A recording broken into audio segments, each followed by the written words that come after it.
Assalamualaikum warahmatullahi wabarakatuh. Halo semua, kami dari kelompok 2 semester 2 reguler B ingin membahas materi tentang brand atau branding dari mata kuliah marketing manajemen. Materi yang akan kita bahas di sini yang pertama ada introduction atau perkenalan, kedua definisi branding, ketiga manfaat ekuitas merek, keempat elemen dasar branding, dan yang terakhir yang kelima strategi membangun merek. Baik, sebelum lanjut ke materi pembahasan, perkenalkan nama saya Devina Najubirliana dengan NIM 122300014 dan teman saya Dewi Sumartini dengan NIM 122300015. What is branding? Apa itu branding? Brand adalah nama plus makna, yang dimana brand tidak hanya sekedar nama namun memiliki makna. Menurut David A. Acker, seorang ahli termuka dalam bidang pemasaran dan branding, branding ini melibatkan penciptaan nilai bagi pelanggan dan perusahaan melalui diferensiasi produk. Acker juga menjelaskan bahwa branding ini mencakup pembangunan brand equity yang terdiri dari kesadaran merek, kualitas yang dirasakan, asosiasi merek, dan loyalitas merek.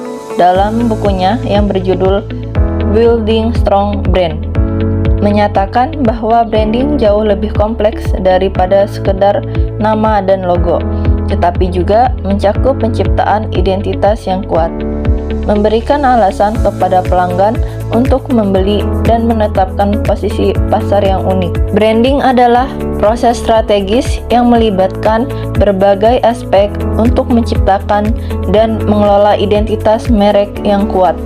Manfaat ekuitas merek ada 5. Yang pertama, membangun loyalitas konsumen.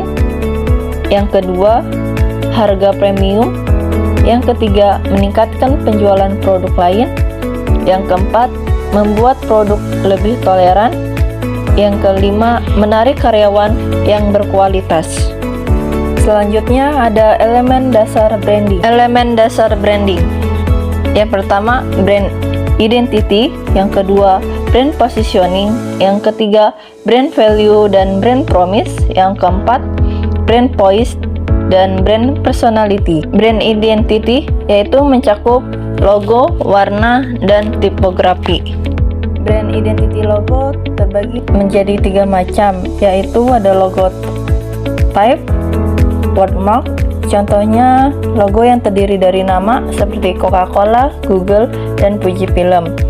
Yang kedua, logo mark atau simbol, yaitu di sini ada simbol Nike, Apple, dan Twitter. Yang ketiga ada logo kombinasi. Logo kombinasi yaitu gabungan dari wordmark dan simbol seperti Burger King dan McDonald.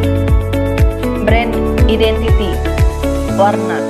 Warna adalah elemen yang kuat dalam identitas merek karena memiliki kemampuan untuk menimbulkan emosi dan asosiasi tertentu pada konsumen.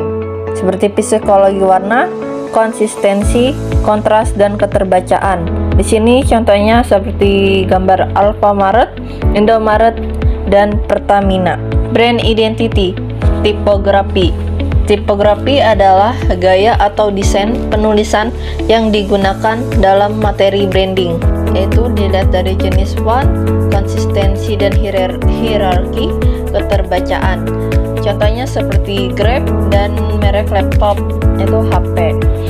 Di sini ada contoh gambar Starbucks. Starbucks berfokus pada menciptakan pengalaman pelanggan yang unik dan personal.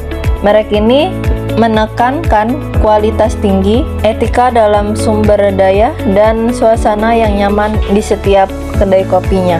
Brand positioning. Brand positioning merupakan strategi penting dalam branding yang menentukan bagaimana merek ingin dilihat oleh konsumen dalam perbandingan dengan pesaingnya. Aspek-aspek penting dalam brand positioning yaitu ada 4. Yang pertama, segmentasi pasar. Yang kedua, analisis pesaing. Yang ketiga, proposisi nilai merek. Yang keempat, penentuan tempat merek. Misalnya seperti Pepsi yang harus menonjol sebagai pesaing Coca-Cola. Daripada mencoba bersaing dengan citra Coca-Cola yang tradisional dan ramah keluarga ini, Pepsi ini lebih memposisikan brandnya sebagai pilihan yang lebih muda dan lebih keren melalui dukungan selebriti dan kesan iklan yang berlebihan.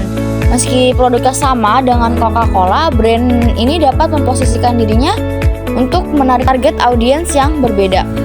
Strategi brand positioning yaitu diferensiasi, penekanan atribut kunci, dan penargetan pasar niche. Strategi brand positioning diferensiasi yaitu strategi diferensiasi melibatkan menciptakan perbedaan yang unik dan bernilai bagi konsumen, yaitu fitur produk, kualitas, harga, desain, dan pelayanan. Strategi brand positioning penekanan atribut kunci, yaitu beberapa merek memilih untuk menekankan atribut atau manfaat tertentu yang dianggap paling penting oleh konsumen dalam memilih produk atau layanan. Misalnya pada brand Volvo dan Apple, yang dimana brand Volvo ini menekankan pada keamanan, sementara Apple ini menonjolkan inovasi dan desain yang elegan. Strategi brand positioning dalam penargetan pasar niche, yaitu strategi penargetan pasar niche melibatkan fokus pada segmen pasar yang sempit dengan kebutuhan dan preferensi yang spesifik. Brand value dan brand promise. Brand value adalah nilai-nilai merek memungkinkan perusahaan untuk mengambil keputusan yang konsisten dengan identitas merek mereka dan membangun hubungan yang lebih dalam dengan konsumen. Brand promise. Brand promise adalah janji yang diberikan oleh merek kepada konsumen tentang nilai-nilai dan manfaat yang mereka dapatkan saat menggunakan produk atau layanan merek tersebut. Apakah ada hubungannya? Hubungan brand values dan brand promise, yaitu brand values dan brand promise saling terkait dan saling memperkuat. Brand values membentuk landasan moral dan etika merek, sedangkan brand promise adalah manifestasi konkret dari nilai-nilai tersebut dalam pengalaman pelanggan. Brand voice dan brand personality. Brand voice dan brand personality ini adalah elemen yang penting dalam membentuk citra merek yang kohesif dan dapat dikenali, sehingga mereka ini membantu merek untuk berbicara dengan cara yang konsisten dan berinteraksi dengan konsumen secara lebih manusiawi, yang dimana brand voice ini merujuk pada gaya dan karakteristik komunikasi merek yang mencakup pilihan kata, nada, gaya penulisan, dan bahasa tubuh, yang dimana yang digunakan dalam semua materi pemasaran dan interaksi merek dengan konsumen. Sementara brand personality adalah karakteristik manusiawi yang diberikan kepada merek. Ini mencerminkan cara merek dianggap oleh konsumen, mirip dengan bagaimana seseorang menggambarkan kepribadian seseorang. Dimensi brand personality. Ada beberapa dimensi dalam menentukan brand personality yang seringkali didefinisikan sebagai model Big Five personality. Yang pertama, sincerity atau kebenaran. Kedua, merek yang tulus dan jujur. Ketiga, excitement atau keasikan. Keempat, merek yang berani, inovatif, dan menantang. Status quo. Yang kelima, competence atau kompetensi. Yang keenam, ada merek yang dianggap kompeten, profesional, dan terpercaya. Ketujuh, sophistication atau kesopanan. Kedelapan, merek yang elegan, mewah, dan memiliki pengetahuan yang mendalam. Yang kesembilan, ada ruggedness atau kekerasan. Dan yang terakhir, ada merek yang kuat, tangguh, dan penuh gairah. Apakah ada hubungannya antara brand voice dan brand personality? Ya, hubungan antara brand voice dan brand personality ini saling terkait dan saling memperkuat, yang dimana brand voice ini membantu merek untuk mengekspresikan dan menyampaikan kepribadian mereka dengan cara yang konsisten. Sementara brand personality ini memberikan dasar yang lebih dalam dan berarti untuk brand voice. Konsistensi antara brand voice dan brand personality adalah kunci untuk membangun citra merek yang kuat dan kohesif. Selanjutnya, strategi membangun merek terdiri dari 4 bagian. Yang pertama, penelitian dan analisis pasar. Kedua, menentukan target audience. Ketiga, mengembangkan brand positioning statement. Keempat, brand diferensiasi menonjol di tengah keramaian. Penelitian dan analisis pasar. Penelitian dan analisis pasar adalah langkah penting dalam proses pengembangan merek yang efektif. Pentingnya penelitian pasar ini adalah membantu perusahaan untuk memahami konsep, menganalisis persaingan, dan mengidentifikasi peluang dan ancaman. Metode penelitian pasar ini yang pertama kita harus memahami konsep, kedua wawancara mendalam, ketiga pengamatan, dan yang terakhir analisis data sekunder.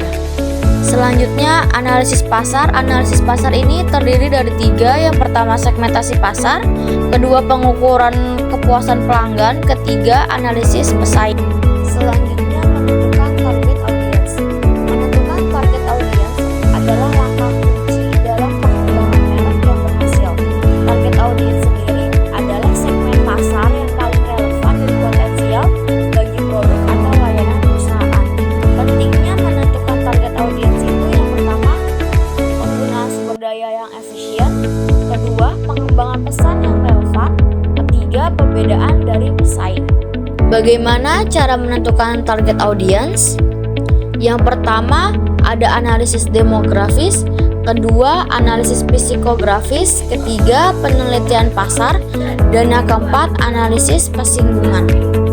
Elemen-elemen brand positioning statement terdiri dari 4. Yang pertama ada target audience, kedua keuntungan utama, ketiga alasan untuk percaya, dan yang terakhir pernyataan nilai atau brand promise.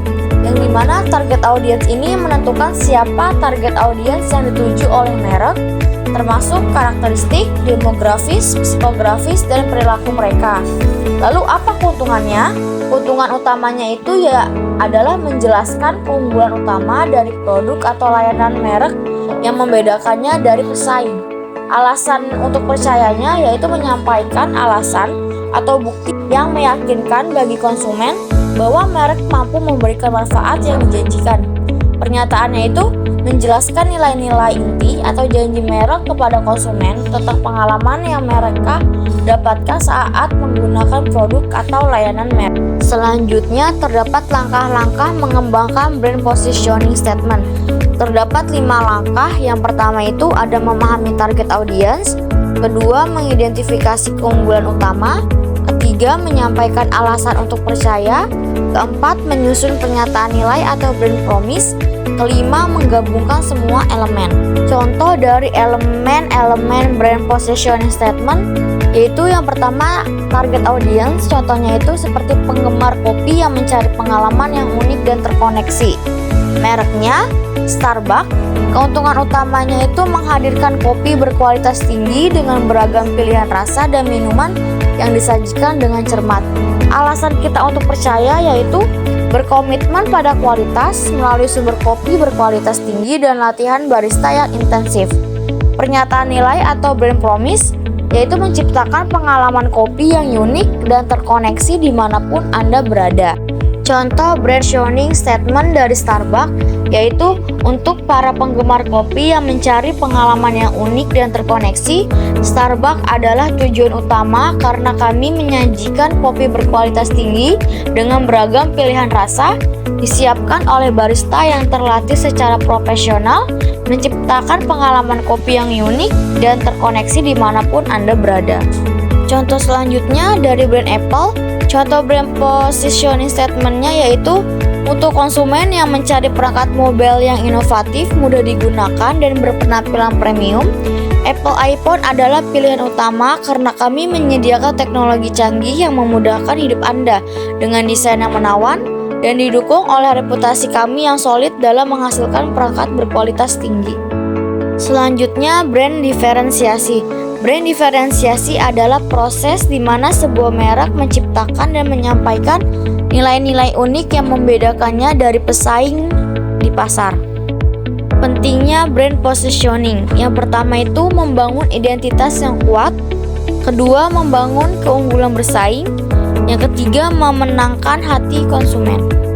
Strategi brand diferensiasi terdiri dari 4. Yang pertama, inovasi produk, yaitu mengembangkan produk atau layanan yang inovatif dan berbeda dari apa yang ditawarkan oleh pesaing. Lalu yang kedua, ada pelayanan pelanggan yang unggul, yaitu menyediakan pelayanan pelanggan yang unggul dan pengalaman yang membedakan dari pesaing. Yang ketiga, pemasaran kreatif, yaitu menggunakan pemasaran kreatif dan inovatif untuk menarik perhatian konsumen dan membedakan merek dari pesaing. Yang terakhir, yang keempat, yaitu diferensiasi harga, yaitu menawarkan harga yang lebih rendah atau nilai tambah yang lebih tinggi daripada pesaing. Dengan demikian, kami ingin mengucapkan terima kasih atas kesempatan yang diberikan untuk berbagi informasi ini dengan Anda semua. Semoga presentasi ini dapat memberikan wawasan baru dan inspirasi untuk langkah selanjutnya.